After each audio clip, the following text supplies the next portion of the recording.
il est beau, il tient bien dans la main, il est excellent en photo, il est plutôt très autonome, mais il a un gros défaut. Salut tout le monde, c'est Omar de Frandroid et aujourd'hui on va parler du Huawei P40 Pro que j'ai eu l'occasion de tester. Comme je viens de le dire, ce téléphone il est bourré de qualité, mais il reste difficilement recommandable. Je vous explique tout de suite. Vous êtes prêts? C'est parti!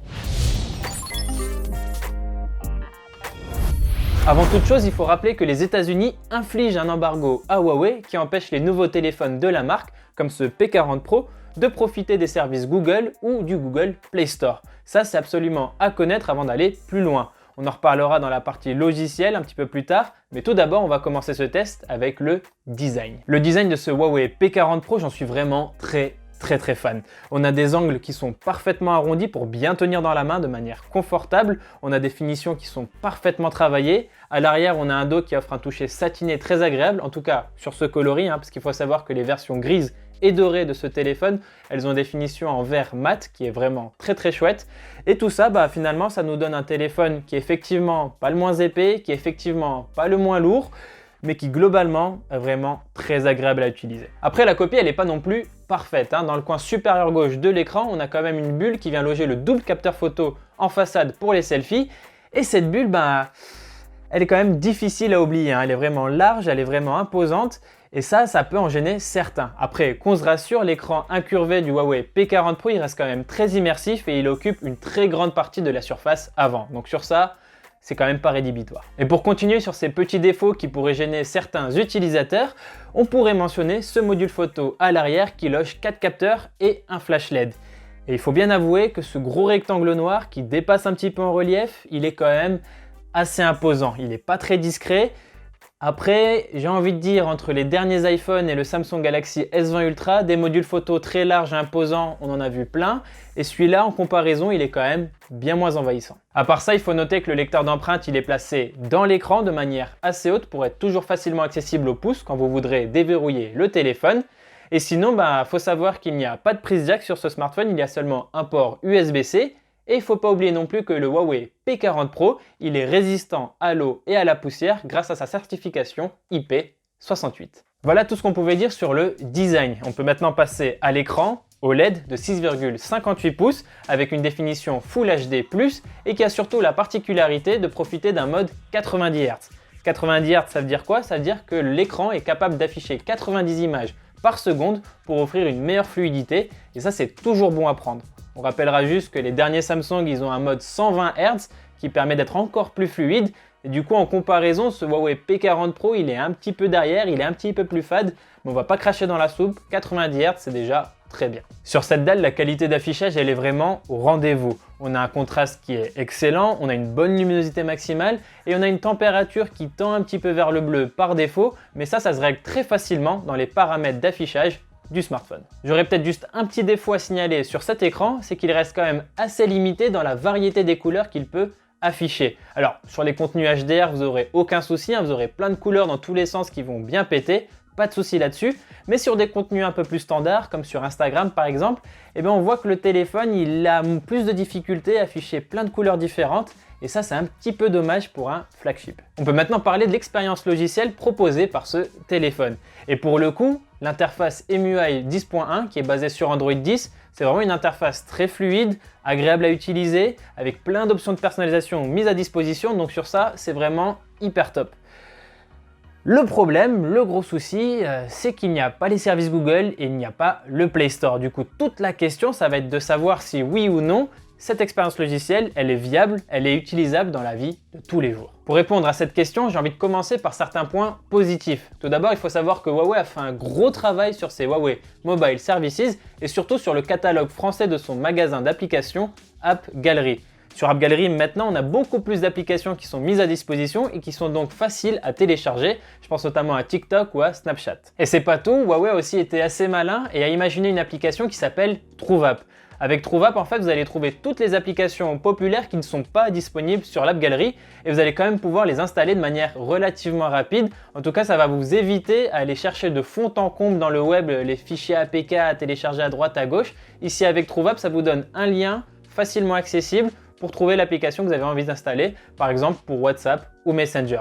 Donc c'est quand même une bonne idée. C'est pas encore parfait, mais c'est une bonne idée et on va dire que l'effort est appréciable. Vous pouvez aussi utiliser l'application de transfert de fichiers PhoneClone qui va vous permettre de récupérer des applications de votre ancien téléphone pour les installer directement sur votre Huawei P40 Pro.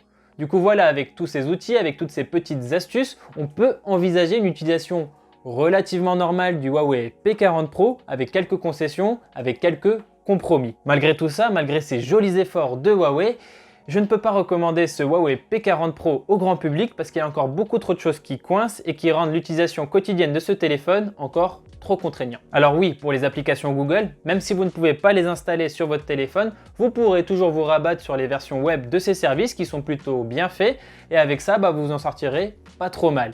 Mais il y a quand même plein d'applications qui ne sont pas Google et qui dépendent pourtant des services Google. Je pense par exemple à Pokémon Go qui ne fonctionnera tout simplement pas sur ce Huawei P40 Pro. Et ça, c'est quand même dommage. Et ça ne s'arrête pas là, parce que oui, le catalogue français d'AppGalerie a été bien étoffé, mais il reste quand même très incomplet. Et dans bon nombre de cas, vous devrez quand même aller chercher sur le web des sources non officielles de téléchargement pour avoir telle ou telle application.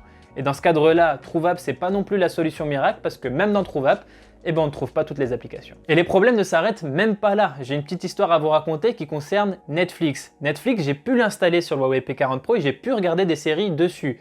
Par contre, je n'ai pas pu profiter de la qualité HD ou Full HD parce que pour avoir cette qualité, il faut un DRM qui est géré par Google. Et comme c'est géré par Google, le Huawei P40 Pro n'en profite pas. Et vous avez donc un téléphone qui coûte plus de 1000 € sur lequel vous ne pouvez pas profiter de vidéos HD sur Netflix. Il faut vous contenter de 480p, en tout cas d'une qualité standard. Et ça, c'est quand même très dommage. Et cette histoire, elle ne s'arrête même pas là.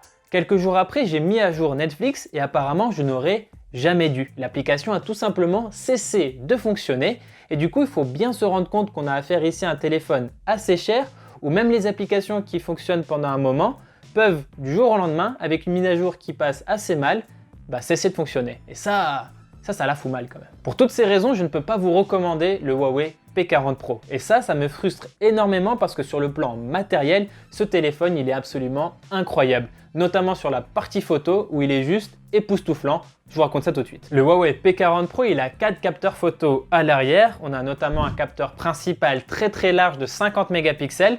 On a aussi un ultra grand angle, un capteur TOF et un téléobjectif x5. Et tout ça combiné ensemble, ça donne de très belles images. Par exemple, avec le capteur principal, que ce soit de jour ou de nuit, vous aurez toujours une qualité photo très bonne, avec beaucoup d'informations, beaucoup de détails, des images nettes qui ont une bonne température et une bonne balance des blancs. Franchement, il n'y a rien à redire dessus. Vous avez aussi un mode 50 mégapixels qui permet de prendre des photos en plein format, mieux définies, plus nettes. En tout cas, ça c'est valable quand les conditions lumineuses sont optimales. Parce que quand la nuit tombe, ces photos 50 mégapixels, elles sont moins efficaces et en plus de ça, elles pèsent plus lourdes sur votre espace de stockage. Du coup, voilà, c'est un mode qui est intéressant à découvrir, c'est intéressant de jouer avec, mais rassurez-vous, le mode de prise de vue classique, il est déjà excellent. Faut aussi savoir que pour la photo, le Huawei P40 Pro, il est bourré d'options. Vous avez notamment un mode nuit qui est extrêmement efficace pour éclairer les scènes nocturnes. En plus de ça, vous avez aussi une option image dynamique qui permet de retoucher les photos de manière intéressante après les avoir prises.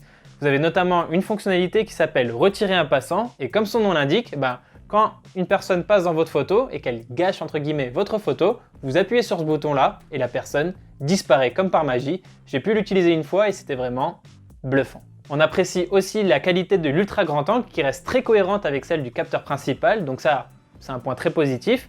On a un téléobjectif très efficace notamment sur le zoom x5 optique qui est excellent et sur le zoom x10 hybride qui reste aussi très bon. Le zoom x50, c'est le zoom maximal, lui il est plus gadget mais il reste quand même assez correct sur certaines situations. Ces éloges dithyrambiques, on peut les répéter pour le mode portrait du Huawei P40 Pro. On a un visage qui est parfaitement découpé par rapport à l'arrière-plan qui reste flou et on a donc des rendus qui sont vraiment très appréciables.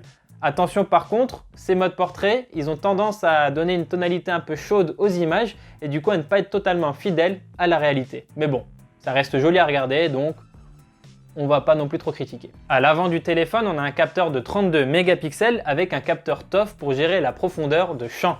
Ça donne de très bons selfies avec une belle qualité d'image et un visage qui est bien retranscrit et ça c'est aussi valable pour le mode portrait. Et pour la vidéo, il faut savoir que vous pouvez filmer jusqu'en 4K à 60 images par seconde avec une très bonne qualité d'image, que ce soit en mode de prise de vue classique ou en selfie. Pour les performances, ce téléphone il a un Kirin 990 et 8 Go de RAM. Et ça permet de faire face à toutes les tâches du quotidien sans sourciller, il n'y a aucun souci à vous faire là-dessus. Il faut juste savoir qu'en 2020, on a déjà des téléphones qui sont sortis sous Snapdragon 865 ou Exynos 990 et ces deux puces-là, en tout cas en termes de puissance brute, elles sont meilleures que le Kirin 990.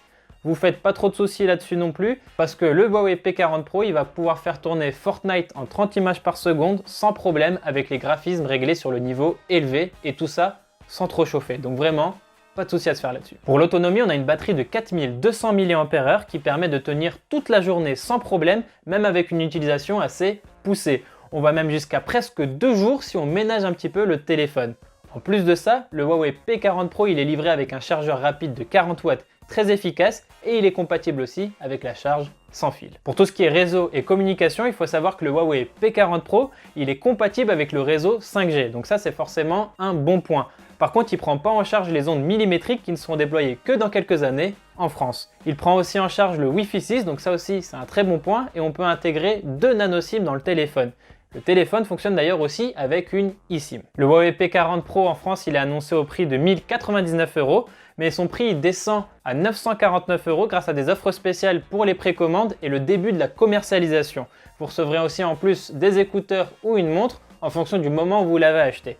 Le téléphone il sort officiellement en ligne le 21 avril et début mai en magasin. Si vous achetez ce téléphone, vous aurez droit à la crème de la crème du savoir-faire de Huawei en termes de téléphone.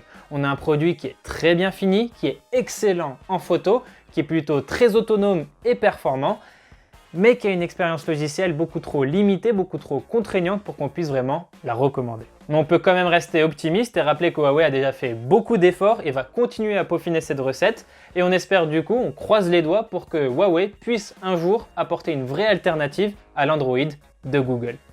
Voilà, c'est tout pour cette vidéo. Merci de l'avoir regardé jusqu'au bout. N'hésitez pas à vous abonner à notre chaîne YouTube ou aller sur notre site frandroid.com pour retrouver le test du Huawei P40 Pro. Quant à moi, je vous dis à très vite dans une prochaine vidéo sur Frandroid. Et toujours dans ma chambre. Voilà.